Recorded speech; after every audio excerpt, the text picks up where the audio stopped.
Alhamdulillah, all praise is due to Allah subhanahu wa ta'ala, who has gathered us here today in this annual Gyari Sharif of Sayyiduna Shaykh Abdul Qadir al-Jilani radiyallahu ta'ala an, under the supervision of our Shaykh Qasim Fuyuzat Ghawsiyah.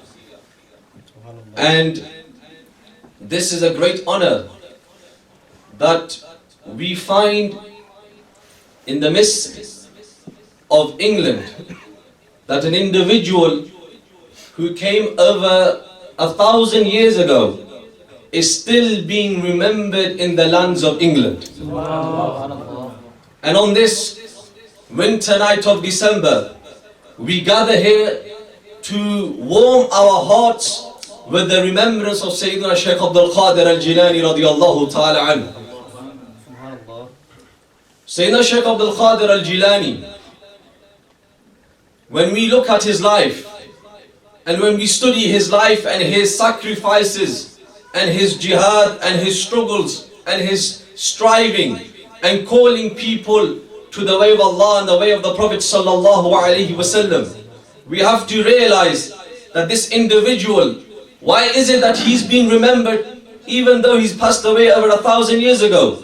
Even though he is buried in Baghdad in Iraq, why is it that us people here, sitting here, in our hearts is instilled the love of this individual? He must have done some things in his life that require for us that centuries passed and yet we still remember him today.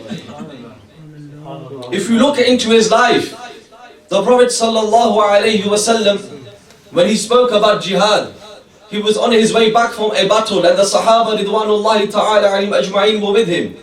And he sallallahu alayhi wasallam said, رَجَعْنَا مِنَ الْجَهَادِ الْأَصْغَرِ إِلَى جَهَادِ الْأَكْبَرِ. He says, we have just returned back from the lesser jihad, the smaller struggle, and we are now going towards the greater jihad, the bigger jihad. The Sahaba ridwanullahi ta'ala alayhim ajma'in was present. They thought, Ya Rasulullah, we've just had a battle. It's between life and death. What greater struggle is there than this in the eyes of Allah subhanahu wa ta'ala?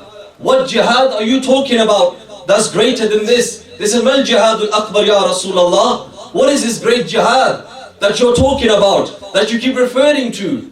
That we just returned from a small jihad and now we are on our way to a bigger jihad? The Messenger of Allah alayhi salatu wassalam, he replied, the jihad of the nafs. It's the struggle of the nafs. And if you look at the life of Sayyidina Shaykh Abdul Qadir al-Jilani, it is split into four. His jihad of his nafs, his jihad of his lisan, of his tongue, his jihad of his sword, and his jihad of his pen. All of these four jihads we can see materializing in the life of Sayyidina Shaykh Abdul Qadir al-Jilani radiyallahu ta'ala. For example, if we take jihadul nafs, how did he struggle of his nafs? He tells us, and the biographers they narrate to us, and it has reached us. The Sayyidina Shaykh Abdul Qadir al-Jilani, he said many days passed, years used to pass, I used to be in the jungle, worshipping Allah subhanahu wa ta'ala, and there would be days that I would not eat. I would be so hungry, I wouldn't eat anything, there was no food available for me. And he said when it got so much difficult for me, I would go to Baghdad, I would go to the outskirts of Baghdad to find something that I could eat and quench my thirst and quench my hunger. He says when I arrived there, I saw 70 fuqara of Allah who were in the same state as me. He says when I saw their state, that they are hungry, that they haven't ate for days. And this is exactly the same as the Prophet sallallahu alaihi wasallam. When we look in his biography, we find there were days where there was nothing cooked in the house of the Messenger of Allah alayhi salatu wassalam. But whoever came got his fill from him sallallahu alayhi wasallam. No one left empty from the darbar of Rasulullah alayhi salatu wassalam. One day, the Prophet sallallahu alayhi wasallam, he was sitting with his Sahaba and his grandchildren, Imam Hassan and Imam Hussein alayhimus salam. They both came in and they said, oh, our grandfather, we are hungry, we've not ate for days. The Prophet alayhi salatu wassalam said to Sayyida Aisha, Ummul Mu'mineen radiyallahu ta'ala anha, she said, oh Aisha, do you have anything that we can feed my grandchildren with? They haven't ate for days. Sayyidah Aisha says, Ya Rasulullah, there's no food in the house. There's no food in our house. Sayyidina Abdurrahman bin Auf radiyallahu ta'ala anhu, he says, I was about to enter the house, my ears fell upon the thirst and the hunger of Imam Hassan and Imam Hussein alayhi salam. And he says, I went home, I told my wife, the grandchildren of the Messenger of Allah alayhi salatu wasalam are hungry. Do we have any food that we can give them? She said, yes. Sayyidina Abdurrahman bin Auf radiyallahu ta'ala, he said, I returned back with some food and I presented it to the Prophet sallallahu alayhi wasallam. And I said, Ya Rasulullah, this is for your grandchildren on my behalf. Sayyidina Abdurrahman radiyallahu ta'ala, he says, from that day till the day I died, there was so much gold in my house that when I passed away, the sores broke because people began to cook the gold and the gold wouldn't finish.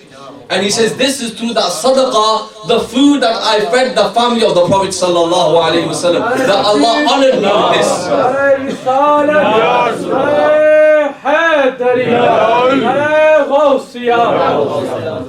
So Sayyidina Shaykh Abdul Qadir al-Jilani says there were 74 qara who were in the same state like I was. I thought it's not munasib or appropriate that I take their food. He said, I went on my way back. Even though he was hungry and he needed food, he says, I met a person from Jilan. He says, I've been looking for you.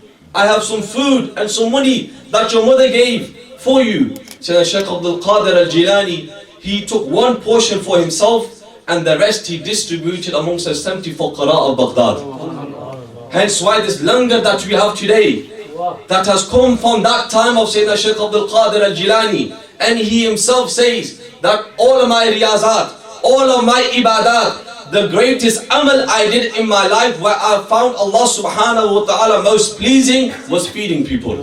Hence this langar ghawsiyah that we have till today, that's from the Faizan of Sayyidina Shaykh Abdul Qadir al-Jilani. And the Prophet sallallahu alayhi wa sallam said in a hadith mentioned in Bukhari, Ahabbul a'mal ila Allah it'am al-ta'am. The greatest act that Allah subhanahu wa ta'ala, that is most beloved to Allah subhanahu wa ta'ala, is feeding other people. And we see this in the life of Sayyidina Shaykh Abdul Qadir al-Jilani. So this is one glimpse of his jihad, of his nafs.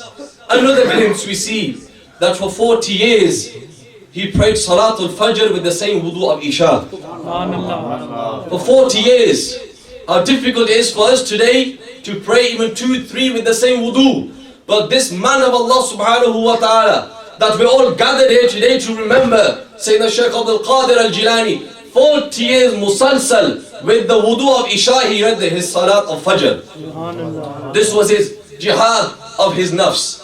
If you look up his jihad of his tongue, we know in his time, the time that he lived in was the time of the Abbasiyun, the Khulafa of the Abbasiyun, the Abbasids. And they were people in authority. They were people that used to abuse their authority. But Sayyidina Shaykh Abdul Qadir al-Jilani, we know from his life that he would never honor these kind of people. He wouldn't go to the palaces of the kings, but the kings would come to his darbar. The kings would come to his masjid. The kings would come to his madrasa. People, if they wanted to complain about the kings and the khulafa, they would come to the darbar of Sayyidina Shaykh Abdul Qadir al-Jilani. And then he would address the ministers, the khulafa and the king from his member, and he would say, sort your ways out, otherwise Allah will strip your kingdom through my sake. And we find in our history that our awliya were people that they did not go knocking on the doors of kings.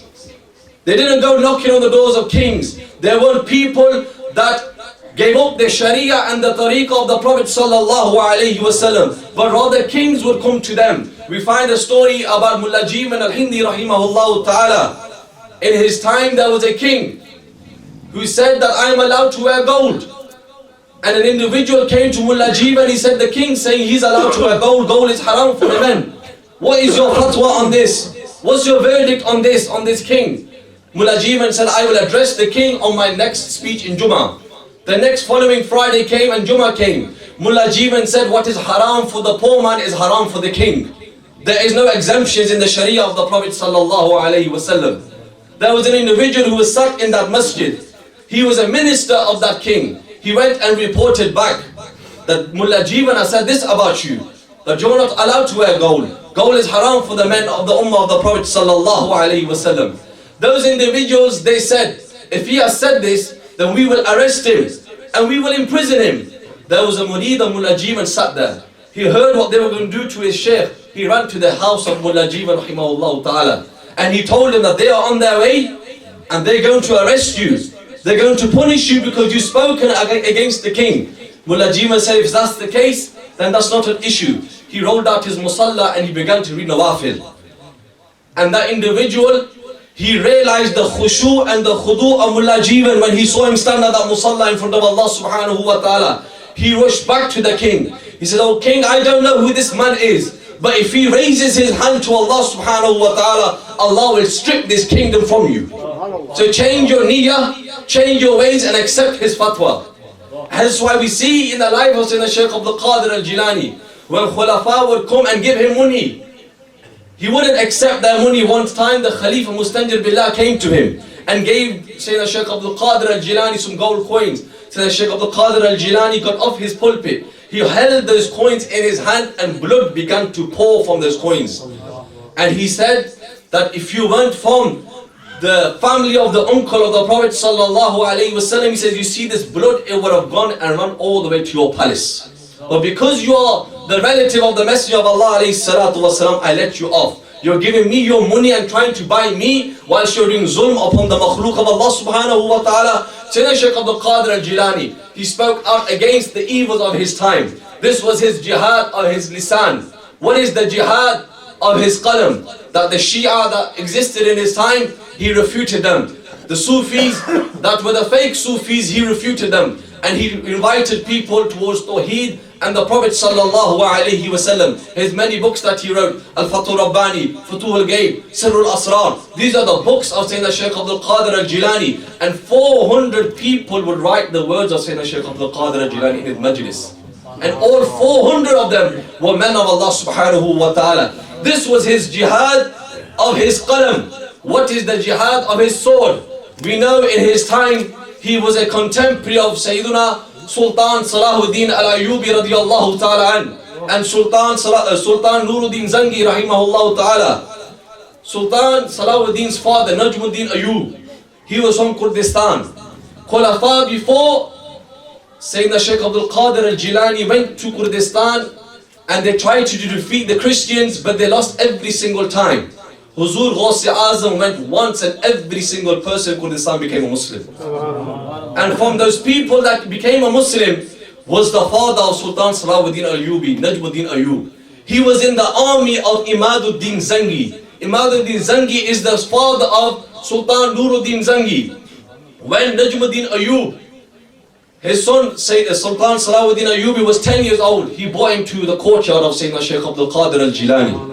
And he said, oh Shaykh, this is my son, make dua for him. Sayyidina Shaykh Abdul Qadir al-Jilani passed the blessed hand on his neck. And and they say, I can see in the near future Allah will take a great task from this individual. Sayyidina Sultan Salahuddin al-Ayyubi is the one that when we hear about him, he is the one that liberated Palestine. He's the one that liberated Al-Quds Sharif. He's the one that gave the land back to the Muslims. He is that individual who fought against the Crusaders. But behind him is the Faizan of Sayyidina Shaykh Abdul Qadir al-Jilani. Because the narrations narrate and the riwayat we have is that 70% of the army of Sultan Salahuddin Ayyubi were direct students and graduates of Madrasa Qadiriyya of Sayyidina Shaykh Abdul Qadir al-Jilani.